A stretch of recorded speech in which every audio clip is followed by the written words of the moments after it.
From Hollywood, it's time now for Edmund O'Brien as Johnny Dollar. The insurance investigator that's working on the Byron Hayes killing? That's right. Who's this? I got a few things to say about the shooting. I can't say them to the police, but if you level with me, maybe I can say them to you. All right. But I've got to be sure of you, too. Who are you, and how'd you find out about me? One of the papers mentioned that you'd come to New York. I guess you've read about me, too. I'm what they call the chief suspect, object of a widespread search. Roy Corona? That's right. Now, do you want to talk to me? Sure, Roy. Anytime you say. I thought so. I'm going to give the phone to a friend that's with me. He'll tell you where to go and what to do so he can pick you up.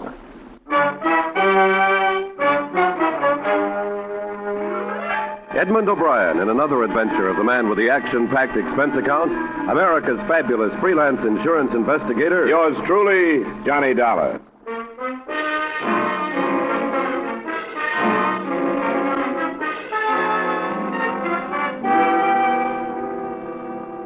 Expense account submitted by Special Investigator Johnny Dollar to Home Office, Corinthian All Risk Insurance Company.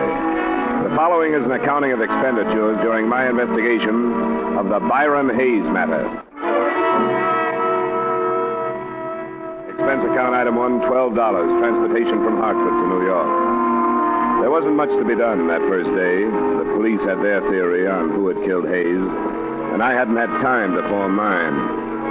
And then that evening, I received a phone call from a man who called himself Roy Corona, the basis of the police theory.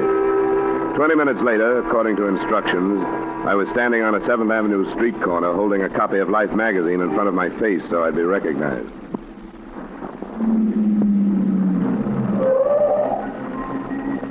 Hey, you. Yeah? What's your name? I'm your man, all right, Dollar. Come on.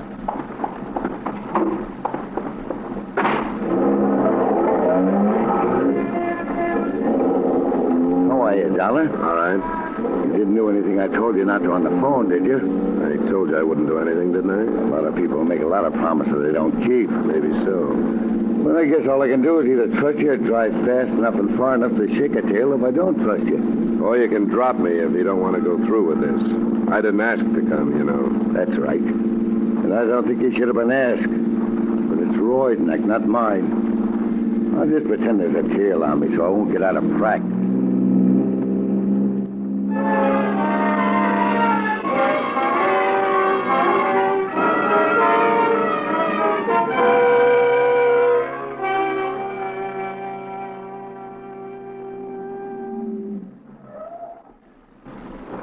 Doorway next to the poultry store there. Thanks for the ride. It's on the ground floor, second door back.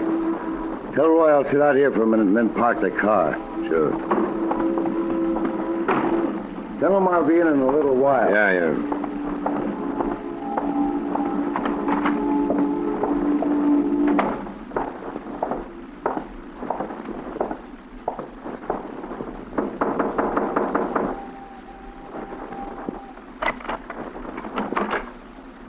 Roy? Yeah. My friend stay outside? Yeah, he said he was going to park the car.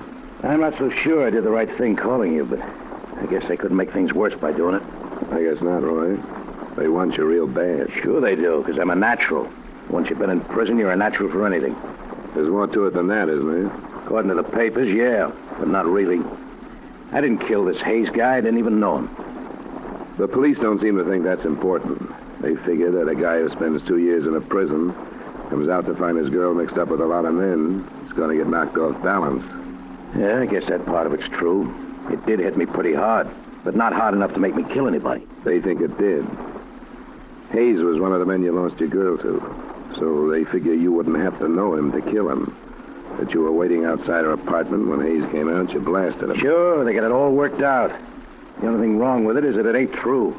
They don't care about that, but I do. If you can prove they're wrong, you got nothing to worry about, have you? My proof that I was someplace else is a couple of ex-convicts like myself. Statements from guys like that are broken down before they even make them. Isn't that right? I guess there could be better alibis. Why did you bring me here, Roy?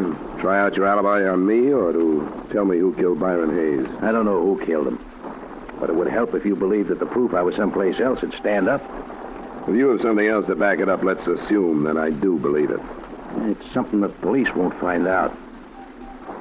Rita was blackmailing Hayes. How do you know that? I heard him.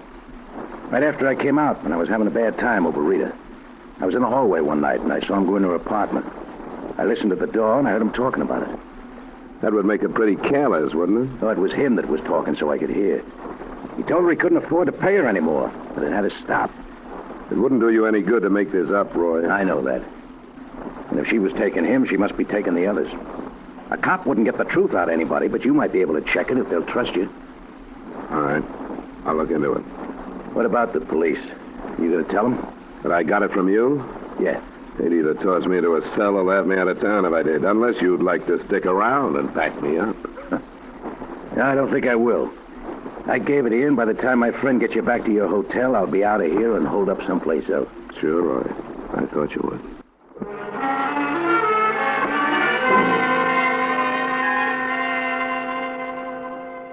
The only reason this tip from the number one suspect meant anything to me was that to date, no progress at all had been made. Rita Cobb, outside whose door Hayes had been killed, said she'd known him only casually, that he'd just dropped in. Nobody else could be found who knew about the association, and even the widow, Agnes Hayes, said she had never heard of Rita Cobb. After I was dropped at the hotel, I decided to try out the new lead on the widow first. I've told the police everything I know, Mr. Dollar.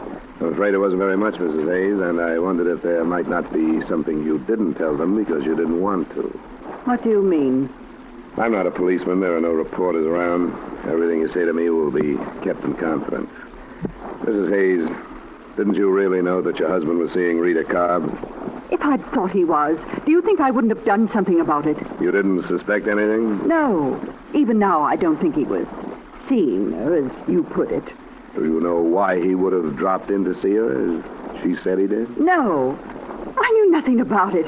Oh, please, Mr. Dollar, you must understand that this has been very difficult for me. Yes, of course it has. As far as I'm concerned, my husband always was a man above question. His friends, his business associates, everybody looked up to him. I looked up to him. And now you and the others ask me to believe that he knew this woman. She said as much? No, she was lying. There must be something else she's hiding. She's saying she knew Byron to hide something else. She didn't know him. She's lying. We'll learn the truth, Mrs. Hayes. Someone told me that Rita Cobb was blackmailing your husband. That's not true. That he was heard saying he couldn't pay her anymore. That's not true. Why should he pay her anything? He didn't know her. All right, Mrs. Hayes. I only wanted to tell you what somebody said. It's not true. All right, Mrs. Hayes.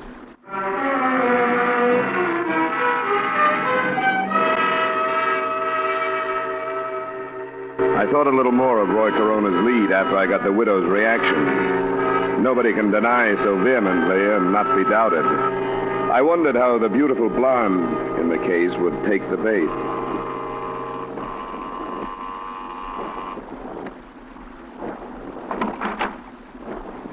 Hello, Miss Cobb. Hello. I'd like to talk to you. Why? I told you and the police everything I know. That's what Mrs. Hayes told me just a little while ago. I think I'd better come in. No. You have no right to do I this. suppose not, but you have no right to hold back information from the police either. I haven't held anything back. I want to be sure of that. So far, the police and I have been working completely blind. Nobody has known anything. Hayes is shot to death right outside your apartment, and nobody has the faintest idea why. Do you think I'm enjoying it? Do you think I like seeing my face plastered all over the papers, labeled the mystery woman? Don't you think I'd like to see this cleared up? Would you like to see it come out that Hayes was more than a casual acquaintance of yours? I met him once or twice, that's all. Why did you say that? How many other casual acquaintances do you have? I don't understand. What about a man named Donald Smith? How did you find out about him? That's not the point. I refuse to have the names of my friends dragged into this. It wouldn't do any good. Wouldn't do anything but hurt them. Donald Smith is about the same kind of man Hayes was, married, past middle age, good-sized bank account. Don't drag him into this. Please. How about your friend Earl Fisher, married, past middle age, good-sized bank account?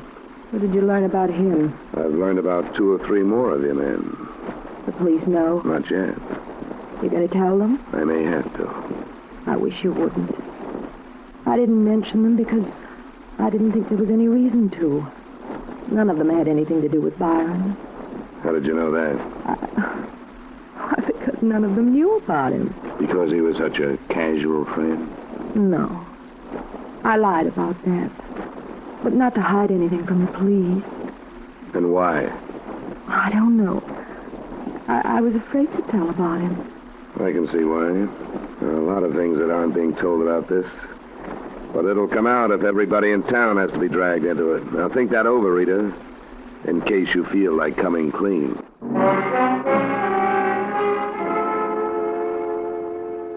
She didn't feel like saying any more to me anyway. It was about 10 p.m. when I left her. And my first stop was a phone booth a half block away from her apartment building. I dialed a number and got what I'd expected, a busy signal. It was nothing definite, but I would have staked my expense account total on the hunch that she was warning somebody. To bear me out, the phone was ringing in my hotel room when I got there. Johnny Dollar. This is Earl Fisher, Mr. Dollar. Earl Fisher? Yes.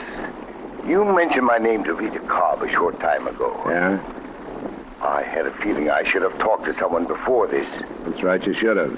I hope you can understand, however, my feelings. I naturally didn't want my name to enter this public. Naturally. I have a great deal to consider. A family, reputation. Yes, I understand, Mr. Fisher. But I feel that I have to talk to you. Did you tell Rita Cobb that you were going to? Hardly, since she threatened me with dire consequences if I did. All right, Mr. Fisher. Where can we get together? I'd have to know that I could count on your confidence, at least temporarily. I think you can count on that. Could you meet me this evening? Where? Do you know Ricky's Club on Lexington near 80th? I can find it. Then shall I see you there in 30 minutes? The bartender will point me out to you. I'll be there, Mr. Fisher. Thanks for calling.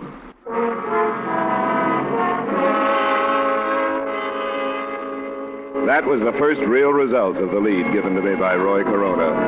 The second was quick to follow. I would have made another bet that a warning by Rita Cobb had decided somebody else to correct the situation in another way. It happened when I left the lobby and called for a cab. Hey!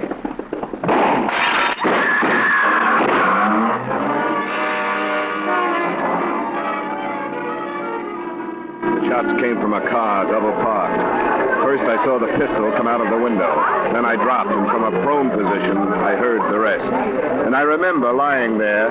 I didn't wonder so much about who was shooting at me then. I wondered how many people in the city of Greater New York wanted to see me and my information out of the way.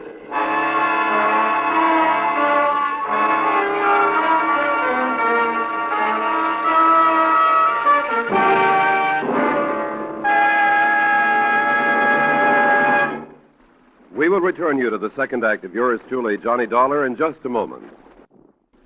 And now with our star, Edmund O'Brien, we return you to the second act of yours truly, Johnny Dollar.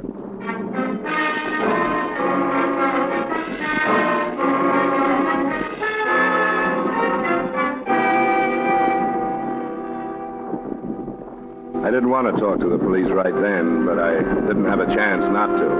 A patrolman was on the scene almost before I could get up off the sidewalk. 25 minutes later, I was in my room with the sergeant of detectives I'd met earlier in the case.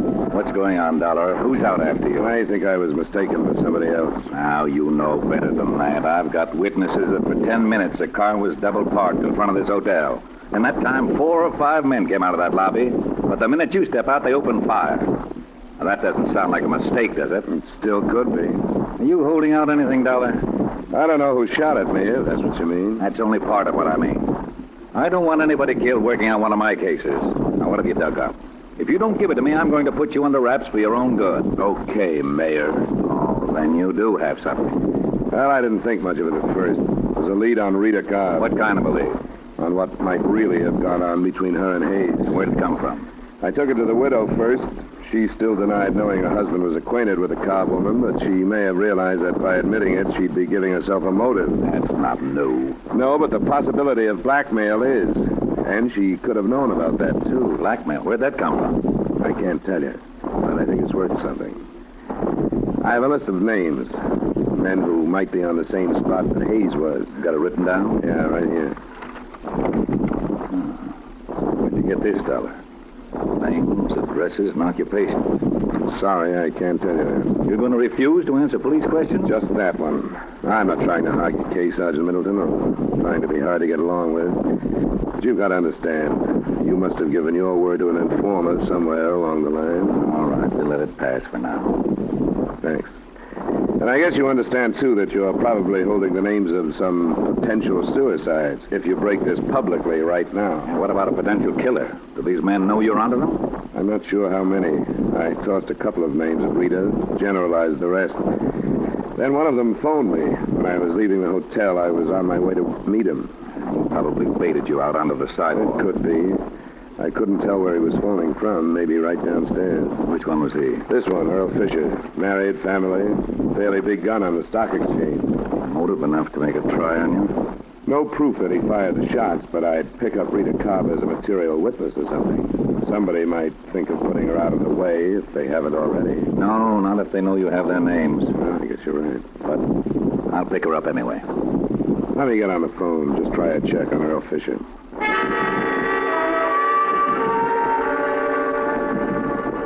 I called the bar where Fisher said he'd meet me. The answer I got didn't do much to alibi him for the attempt on my life. The bartender told me that Fisher not only hadn't been there that night, but that he, the bartender, had never heard of him.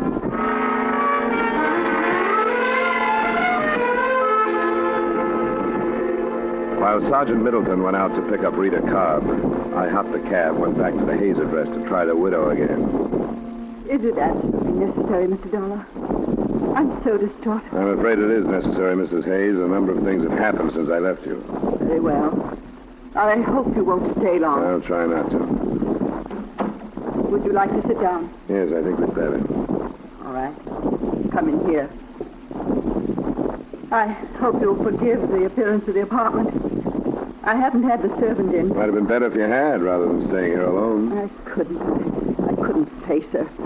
I don't know how I'll be able to face anybody ever. We've been not what you'd call prominent people, but certainly quite acceptable. Then to have Byron killed in that sordid place, under these circumstances. What circumstances, Mrs. Hayes? That girl. No one will ever really believe that Byron didn't know her, no matter what the truth is. I think you know what the truth is, but you've had reason to deny it. Now, what reason?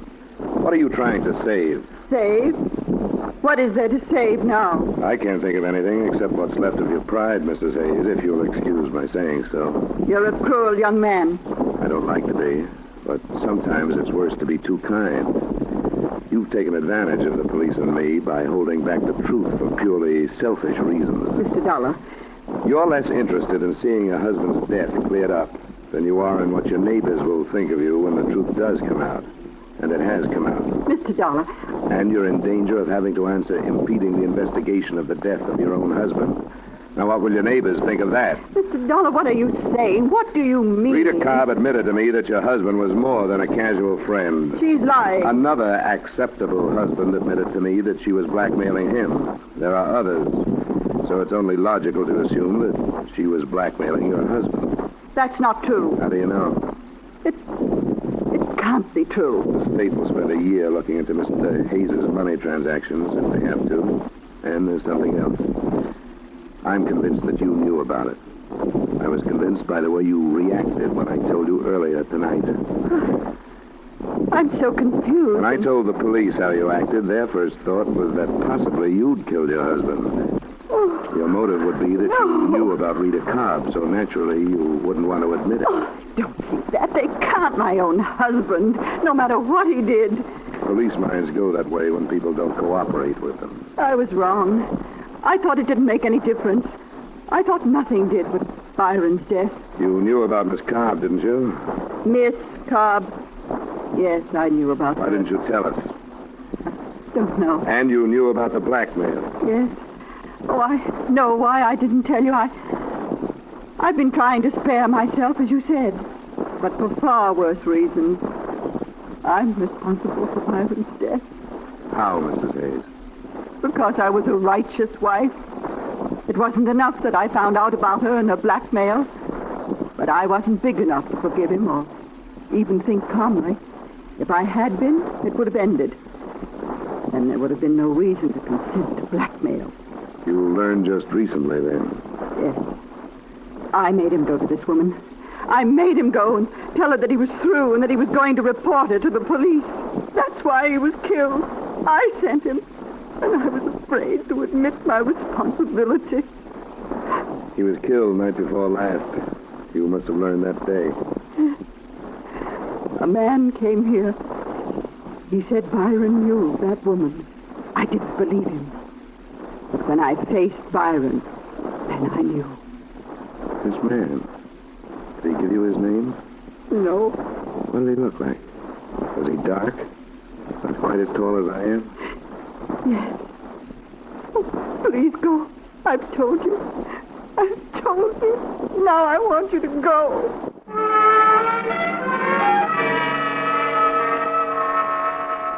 I left and took with me one more piece of the puzzle that looked like it was ready to fall into place. The man I described to her was my original informant, Roy Corona.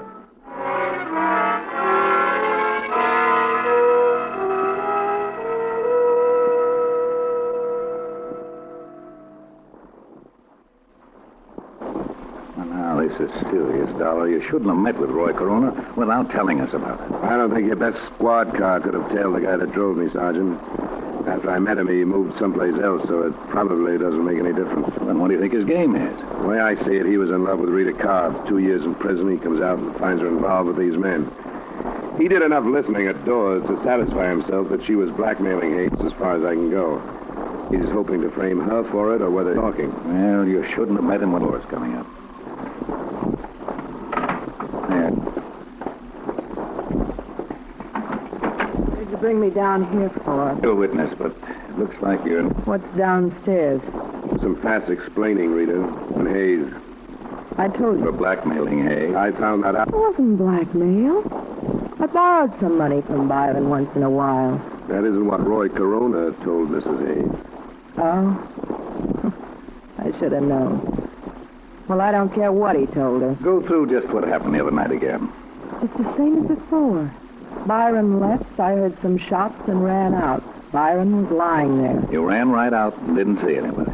That's right. You're sure you didn't see anybody? If I had, don't you think I'd say so? You didn't see Roy Corona? I wish I had. But I don't care what you've got on me. I'm not changing my story. I heard the shots, ran out, and Byron was lying there. Have you seen a lawyer? Is there a law against that? Are you sure you didn't run out first, then hear the shots, and then see him lying there? Are you asking me if I killed him? If you didn't, who did? I heard the shots, ran out, and he was lying there.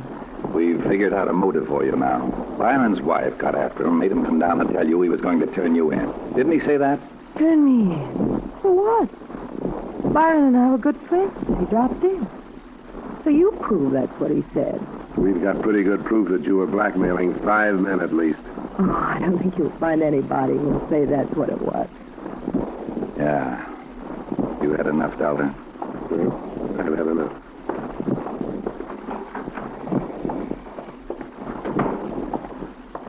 I'm going to see her charged with murder tomorrow. You've certainly got enough.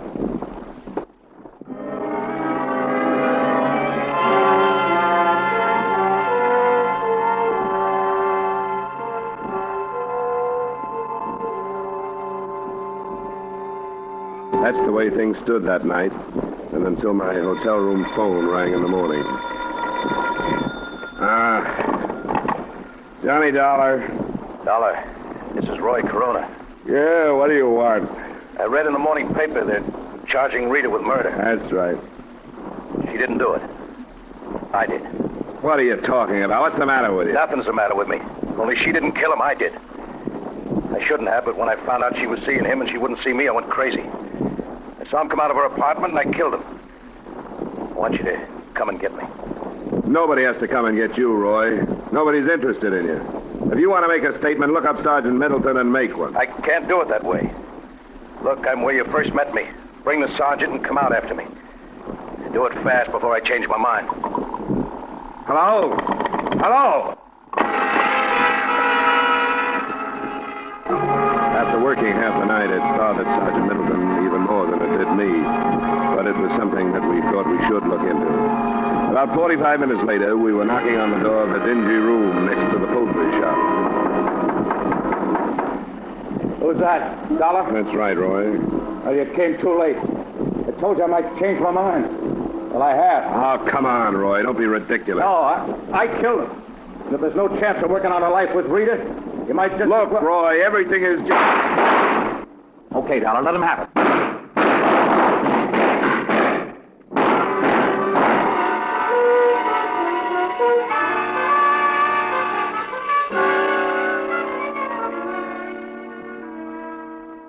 Roy Corona made a good try. As well he might have, since he went to Mrs. Hayes and started the whole thing. But his shots went wild, and the sergeant's mind did too. When we dragged him out, he was still telling the same story. He didn't stop trying to save her until he heard about the confession made by Rita Cobb after I'd left her, about her motive and about the murder gun that turned up in her apartment. Find enclosed his reaction to that. I'm sorry. I started it. Wanted to get her away from these men. I thought I could scare her away from the things she was doing. That's why I went to Hayes' wife. I never thought it'd lead to this. And I'd take the rap for Rita if I could. Wanted to get her to come back to me. Now look.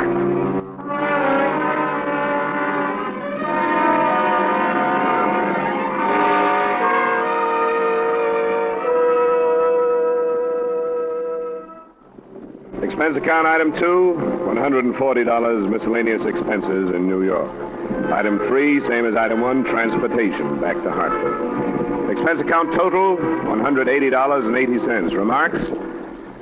Earl Fisher, the man suspected of shooting at me, was brought in for questioning because there was no proof he survived that. But I felt sorry for him. I saw his wife, and what lay ahead for him at her hands was obvious. He was a condemned man. Yours truly, Johnny Dollar.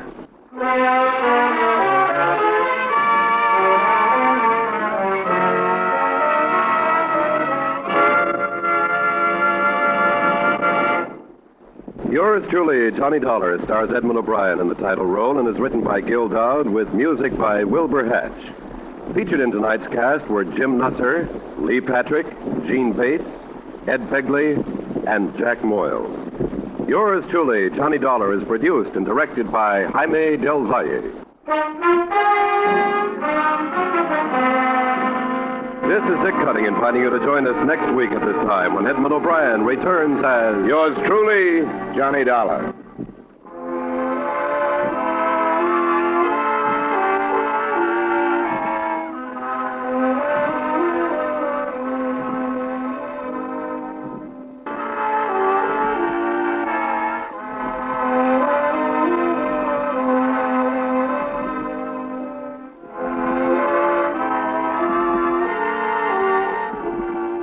This is CBS, the Columbia Broadcasting System.